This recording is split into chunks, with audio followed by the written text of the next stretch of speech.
En un rincón del mundo antiguo, donde el sol se alzaba sobre columnas de mármol y desiertos infinitos, nació Asuero. Fue el sucesor de un trono cuyas deliberaciones, un solo hombre, alteraron el curso de imperios, siendo hijo del poderoso y temido rey Darío I. Asuero trascendió la simple nobleza. Su destino era gobernar el imperio más vasto de su tiempo. Desde niño había observado la vida a través de las ventanas doradas del palacio de Susa, donde los sirvientes susurraban y los generales desfilaban bajo órdenes de resonancia divina. Sigue el canal para más narraciones bíblicas conmovedoras y activa la campana para recibir notificaciones de cada nuevo video. Si este material te llega al alma y quieres apoyarnos, no dudes en usar el botón Muchas gracias. Cualquier contribución es bienvenida y tiene un gran impacto. Con un dominio que se extendía desde la India hasta Etiopía, Asuero creció sabiendo que su voz tenía la fuerza del hierro y que su quietud equivalía a la condenación. La autoridad era una segunda piel, tejida para él desde su nacimiento, una carga pesada, pero perfectamente adecuada. Era natural que se considerara invencible.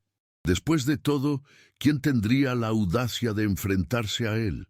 ¿Quién se atrevería a oponerse al hombre que ocupaba el trono más alto del mundo?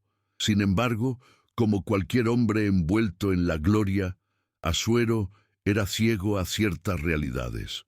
Al tomar sus decisiones en opulentos salones adornados con murales de conquistas, jamás soñó que algo tan banal como una petición rechazada pudiera redefinir su trayectoria. Creía que lo tenía todo bajo control, hasta el momento en que decidió mostrar al mundo su magnitud, promoviendo un banquete colosal, el más espectacular jamás visto. Y fue en este escenario, entre cálices dorados, exquisiteces infinitas y aclamaciones que resonaban por los salones de mármol, que una simple negativa desencadenó una crisis inminente. El orgullo de Asuero, alimentado por el vino y la arrogancia, estaba a punto de chocar con la valentía silenciosa de una mujer que se negaba a inclinarse, y este hecho, sin que él lo supiera, allanaría el camino para algo que ningún decreto podría detener. ¿Quieres profundizar en tu camino espiritual? Accede al primer comentario para obtener tu guía de ayuno y oración y transformar tu vida. Descubre el poder del ayuno y la oración para lograr una verdadera transformación. El banquete de Asuero no fue un simple evento, sino una exhibición de poder, una proclamación silenciosa al mundo. He aquí al monarca más poderoso de la tierra. Durante 180 días, la opulencia reinó en Susa. Príncipes de provincias lejanas asistieron. Los salones del palacio resplandecían con tapices preciosos. Las copas de oro circulaban sin cesar, y el vino fluía como un río perenne. Era la magnificencia de un imperio exhibida en la mesa. Para el cierre de la celebración, Asuero planeó un gran clímax. Deseaba exhibir no solo sus posesiones, sino también la belleza de su reina. Vashti, la dama más venerada del reino, sería el broche de oro a este espectáculo de grandeza. Entonces la mandó llamar y le ordenó que se revelara a los invitados para que todos pudieran admirar su belleza. Pero Vashti se negó. Su negativa resonó como una roca en aguas tranquilas. Sus miradas se cruzaron. La sala, antes vibrante de risas y aplausos, se volvió densa y silenciosa. Nadie se atrevía a respirar. Un rey ante sus funcionarios siendo contradicho por su propia esposa. No fue un simple no, fue una afrenta al orgullo de un hombre que jamás había oído semejante palabra. Asuero, abrumado por la ira y la humillación, buscó a sus consejeros. Temían que el acto de Vashti se extendiera como un reguero de pólvora. Aconsejaron al rey que la destituyera del trono, y él accedió. Vashti perdió su corona. Inmediatamente se selló un decreto. Con la deposición de una reina, un trono quedó vacío. Lo que el rey aún desconocía era que el lugar que Vasti dejó vacante pronto sería ocupado por una figura sorprendente, alguien que no provenía de una cuna de mármol, sino que cargaba con un destino secreto. Con el trono real vacante, el palacio se convirtió en una pasarela de belleza. Se enviaron emisarios reales por todo el imperio anunciando las jóvenes más hermosas serían llevadas a Susa. El rey elegiría una nueva consorte. El destino parecía echarlo a suertes, pero la ganadora ya había sido elegida, incluso sin saberlo. Lejos de los suntuosos pasillos del palacio residía Esther, una joven judía huérfana. Fue acogida por su primo Mardoqueo, quien la quería como a una hija. Llevaba una vida modesta en un humilde rincón de Susa, lejos de la opulencia y cerca de su fe. Su nombre hebreo era Adasa, pero la llamaban Esther, un nombre persa que pretendía proteger sus orígenes. Ser judía era una condición que debía mantenerse en secreto. Con la llegada de los soldados, ella, como muchas otras, fue llevada al harén real. Allí, las jóvenes se sometieron a 12 meses de embellecimiento. Esencias, aceites, cuidados, ropa, una transformación total. Sin embargo, Esther poseía algo que no provenía de cosméticos ni adornos. Una gracia serena, un resplandor inexplicable. Cautivaba sin proponérselo, fascinaba sin darse cuenta. Hegai, el jefe del harén, la notó de inmediato. Le dieron un trato especial, las habitaciones más elegantes, la atención más meticulosa. Mardoqueo, por su parte, observaba desde lejos. A diario, patrullaba el palacio en busca de noticias. Su corazón era una mezcla de angustia y esperanza. Le había ordenado que no revelara su ascendencia judía, y ella obedeció, tranquila, reservada, pero decidida. Algo en su sereno comportamiento indicaba que estaba allí con un propósito mayor. Entonces llegó el momento. El rey vio a Esther, y en el momento en que sus miradas se cruzaron, el mundo pareció quedar en silencio. Asuero despidió a los demás, la coronó con la diadema real y la proclamó reina. Esther era la nueva reina. Tenía joyas, sirvientes, ropas finamente bordadas y la atención exclusiva del rey. Sin embargo, en medio de toda esta pompa, una verdad permanecía en secreto. Nadie en el palacio conocía su origen judío. La orden de Mardoqueo había sido categórica. No reveles tu identidad a nadie. Y ella obedeció. Su origen era un secreto protegido por su sonrisa serena y su porte noble. Era como balancearse sobre una cuerda delgada sobre un abismo. Un resbalón y todo se derrumbaría. Asuero, por otro lado, parecía satisfecho, pero ajeno a todo. El palacio, con sus rituales y audiencias, no favorecía la percepción de sutilezas. Él era el monarca, pero no podía verlo todo. Y mientras la reina se adaptaba a su nuevo rol, surgió otra figura, astuta, ambiciosa y venenosa. Su nombre era Amán. Amán era un hombre de voz suave y porte arrogante. Ascendió rápidamente en la jerarquía, se ganó la confianza del rey y pronto se convirtió en su mano derecha. La gente se inclinaba a su paso, todos menos uno, Mardoqueo. Así es, el mismo Mardoqueo que rondaba a diario el palacio en busca de noticias de Esther se había convertido en una fuente de irritación. Sirviendo a las puertas reales y debido a su fe judía, no se postraba ante Amán. Esto era una ofensa directa a su orgullo. Amán no pudo tolerar la afrenta y, peor aún, decidió que castigar solo a ese hombre sería insuficiente. Dentro del palacio, Esther no sospechaba nada. Imaginó que el peligro provenía del exterior. Poco sabía que tras los muros y las cortinas de seda se tramaba una conspiración, y su nombre, sin saberlo, estaba en el epicentro de todo. Amán no soportaba ser despreciado. Cada vez que cruzaba la puerta y veía a Mardoqueo impasible, con las rodillas flexionadas, le hervía la sangre. Era una ofensa directa a su ego, pero Amán no era impulsivo, era de los que sonreían mientras planeaban venganza. Concluyó que eliminar a Mardoqueo no era suficiente. Quería borrar de la historia a todo su pueblo, a todos los judíos, como para pintar el mapa con la tinta oscura de su venganza.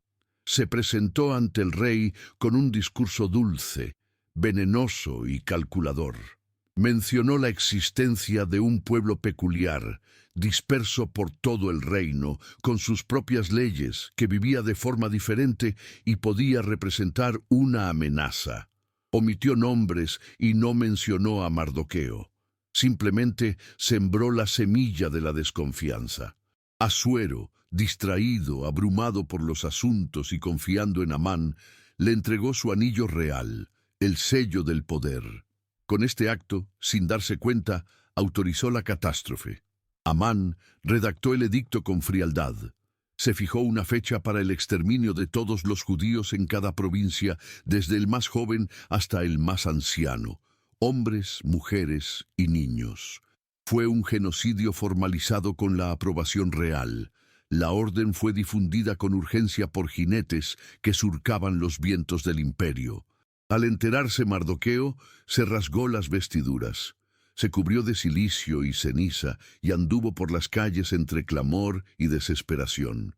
El palacio estaba sumido en el caos. Esther fue informada de que su primo estaba de luto en la puerta. Ella le envió ropa, que él rechazó. A cambio le envió un mensaje con la terrible verdad y una súplica conmovedora. Había llegado el momento de que ella eligiera su lugar en la historia. Esther quedó conmocionada por el mensaje de Mardoqueo. El decreto era un hecho, había sido firmado, y la fecha de la aniquilación de su pueblo se acercaba como una tormenta. Pero su petición era una carga mayor que cualquier adorno que luciera en el palacio. Quería que se presentara ante el rey y suplicara, arriesgando su vida por un pueblo que ni siquiera conocía su verdadera identidad. Su primera reacción fue el miedo, como era de esperar. Entrar en la sala del trono sin ser convocada era una sentencia de muerte casi segura, ejecutada allí mismo, entre el mármol y el silencio. Y el rey no la había convocado en mucho tiempo. Era reina, sí, pero no dueña de sus actos. Las reglas del imperio eran rígidas y no recompensaban la valentía. Pero la respuesta de Mardoqueo lo hirió como una flecha. No pienses que por estar en el palacio estarás a salvo. Si no actúas ahora, llegará ayuda de otro lugar, pero tú y tu familia perecerán. ¿Y quién puede decir que no fue para una ocasión como esta que llegaste a ser rey? Estas palabras despertaron algo en ella, un llamado que trascendía la voz de Mardoqueo, proveniente de un plano superior. Comprendió que no podía esquivarlo. Respiró hondo y respondió: «Ve, llama a todos los judíos de Susa, ayunen por mí durante 3 días, sin comer ni beber. Mis siervos y yo haremos lo mismo. Al final iré ante el rey, incluso sin ser llamada, y si he de perecer, pereceré». Durante 3 días, un silencio solemne cubrió la ciudad. Las oraciones se elevaron al cielo, las bocas callaron, los corazones latían con fuerza. Al tercer día, Esther se levantó, se vistió con sus mejores vestiduras reales, cruzó las puertas, subió las escaleras y con el corazón palpitante entró en la sala del trono. La sala del trono era enorme. El suelo relucía y guardias inmóviles alineaban el camino hacia el rey, quien, desde su asiento elevado con su cetro dorado, alzó la vista. Esther avanzaba, cada paso era una victoria sobre el terror. La sala contenía la respiración. Si Asuero no extendía el cetro, sería su fin, pero él lo sostuvo. Con un solo movimiento, el rey le perdonó la vida, demostrando que, incluso sin haberla llamado, deseaba escucharla. Esther tocó la punta del cetro, hizo una reverencia y fue recibida con una sonrisa intrigada. «¿Qué deseas, mi reina?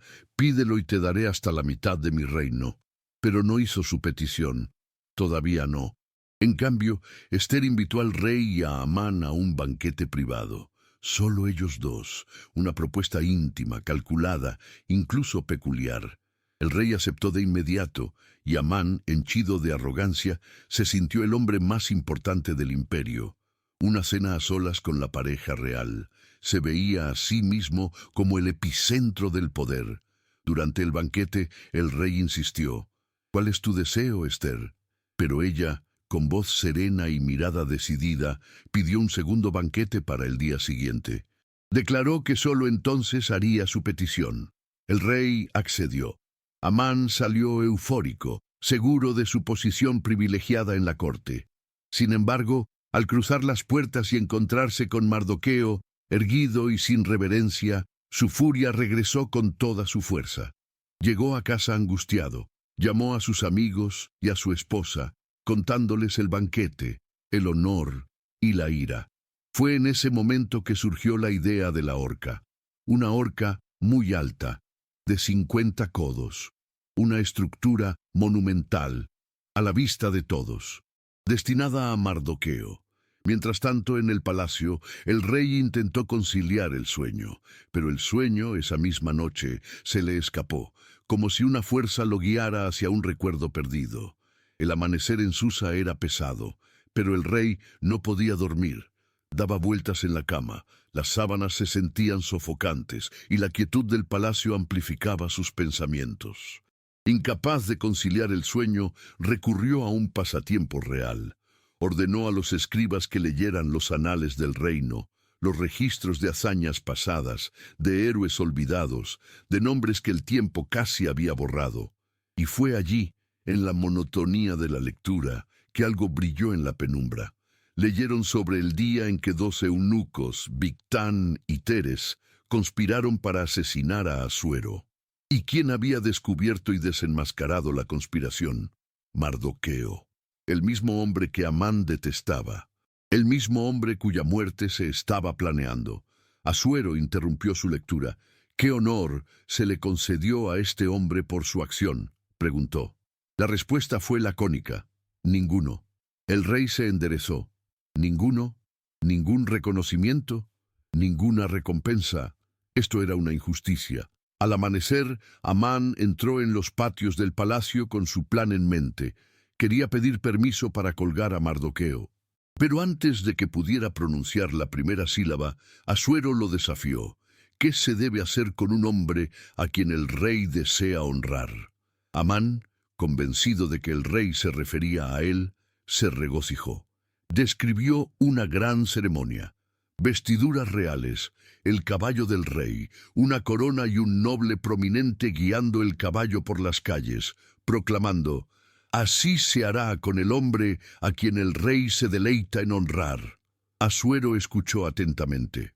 Entonces ordenó: «Excelente. Ve inmediatamente y haz todo esto por Mardoqueo, el judío que se sienta a la puerta del palacio». El suelo pareció desaparecer bajo los pies de Amán, pero obedeció. Condujo el caballo con la mirada baja ante la mirada perpleja del pueblo. Y Mardoqueo, quien acababa de vestirse de luto, fue ahora celebrado públicamente. Sin embargo, Amán no tuvo tiempo de procesar la humillación. Apenas había regresado a casa, rebosante de odio y vergüenza, cuando alguien lo llamó. Era la hora del segundo banquete de la reina, y allí, en la mesa ornamentada, un secreto estaba a punto de ser revelado. El segundo banquete se desarrolló como el acto final de una obra de teatro. Todo estaba orquestado, cada movimiento estaba en su sitio. La mesa estaba puesta con el mejor vino. La comida se sirvió en plata, y los tres, sentados, parecían tranquilos. Pero era solo una apariencia. Esther sabía que había llegado el momento. El rey, curioso, volvió a preguntar: «¿Cuál es tu petición, mi reina? Dímelo, te daré hasta la mitad del reino». Esta vez fue directa. Respiró hondo y declaró con firmeza: «Si he hallado favor ante tus ojos, oh rey, te pido que me perdones la vida y la de mi pueblo». La sala quedó en silencio. Asuero frunció el ceño. «¿Qué quieres decir? ¿Quién se atreve a atentar contra tu vida?». Esther lo miró a los ojos. Luego volvió la cara hacia Amán. Tu adversario y enemigo es este hombre malvado, Amán. La denuncia resonó como un trueno. Amán estaba furioso. El rey se levantó bruscamente, angustiado. Caminó hacia los jardines sin decir nada. Intentó comprender cómo lo habían manipulado tan fácilmente, cómo había permitido que condenaran a muerte a su propia reina sin siquiera saberlo. Mientras tanto, Amán, desesperado, cayó a los pies de Ester. Intentó suplicarle que cambiara la situación. Pero en cuanto el rey regresó y vio a Amán desplomado en el lecho donde Ester estaba reclinada, la situación se agravó. ¿Acaso se atreve a insultar a la reina en mi propia casa?, exclamó el rey. Se dictó sentencia. Uno de los oficiales presentes, como si ofreciera una solución, le informó: «Hay una horca, Su Majestad, que Amán ha preparado para Mardoqueo, el que salvó la vida del rey». La mirada de Asuero se agudizó. «Cuélguenlo», y la orden se cumplió. Amán pereció en la trampa que él mismo había tendido. Amán estaba muerto. La horca, antes destinada a otro, ahora se mecía al viento, un monumento a su propia ruina. Sin embargo, el peligro no se había disipado con él. El edicto de exterminio seguía vigente. En el imperio persa, una ley sellada con el anillo real era irrevocable, incluso para el monarca.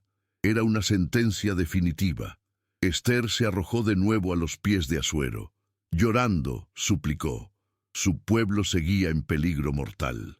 Él extendió su cetro, la levantó con cuidado y escuchó en silencio. Era la segunda vez que lo arriesgaba todo, y él lo sabía.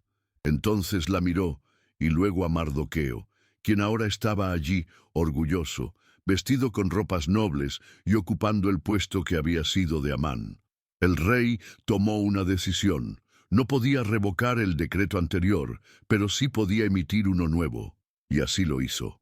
Les concedió a los judíos el derecho a defenderse. En cada provincia ahora estaban autorizados a luchar para proteger a sus familias, sus hogares y a su pueblo. El nuevo decreto quedó sellado con el mismo sello que antes había sellado la tragedia. Los jinetes partieron en estampida, atravesando desiertos y montañas, llevando esperanza donde antes solo había terror.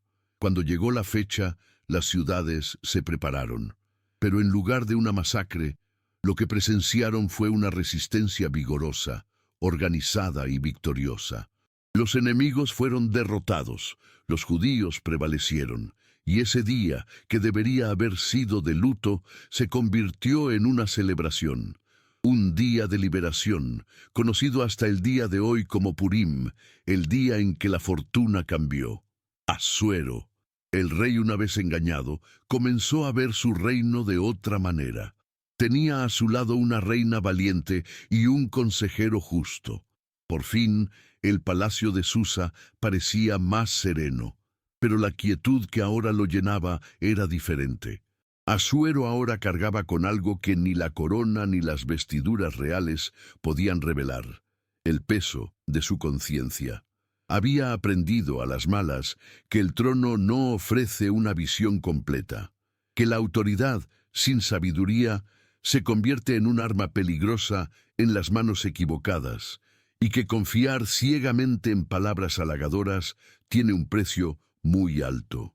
Ese hombre, que antes había tomado decisiones basadas en el orgullo y depuesto a una reina por desobediencia, ahora juzgaba con más cuidado a quienes se acercaban a él. Fue testigo de los riesgos de gobernar precipitadamente, de firmar decretos sin cuestionar, de escuchar solo a aduladores. Comprendió que la solidez de un reino no reside solo en la fuerza militar, sino en la justicia, y que el valor de un individuo no se mide por su ropa, sino por la valentía de su corazón. Asuero también aprendió de Ester, una mujer que sabía guardar silencio cuando debía esperar y hablar cuando nadie más tenía el coraje. Vio que la valentía puede ser discreta, pero mueve montañas cuando se manifiesta en el momento oportuno. Y de Mardoqueo, el hombre que se mantuvo íntegro mientras todos los demás se inclinaban, aprendió sobre la rectitud, incluso sin corona ni título. Quizás, en sus noches de insomnio, Asuero recordaba el banquete, el decreto, la horca, las palabras de Esther. Quizás reflexionaba sobre cuántas señales tan evidentes hoy había ignorado. Lo que importa es que se transformó, y si su historia perdura, es porque nos muestra que nadie es tan poderoso que no necesite escuchar, reconsiderar y empezar de cero. Porque a veces la mayor fortaleza de un rey es admitir su error y tener la valentía de cambiar. Antes de que sea demasiado tarde, si esta historia sobre Asuero te inspiró y quieres seguir otras historias de fe y superación, no olvides darle me gusta a este video y compartirlo con tus seres queridos. Y por supuesto, suscríbete al canal para no perderte nada. Juntos descubriremos lecciones más poderosas de la Biblia.